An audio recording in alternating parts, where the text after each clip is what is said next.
नमस्कार मंडळी. कस काय बरं चालू आहे ना तुमचं?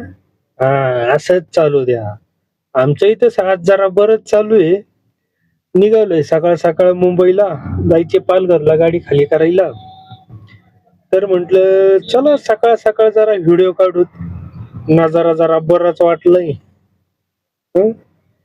ते नाही का, काय म्हणतात, सर्ग सर्ग, तो हाच काय तो सर्ग जमिनीवर उतरलेला. हा, गंगेला संग आणलं असतं तर बरं वाटलं असतं जरा. पण रंभा जरा संगत शिंडायली, त्यामुळं जरा नकोच म्हणलं. नाही का, उगाच कशाला. रंभेमुळं गंगे नाराज व्हायची आणि गंगेमुळं रंभे नाराज व्हायची. त्यामुळे निघालोय आपलं एकटा जेवून सदाशिव. हं? मला घेऊन चला.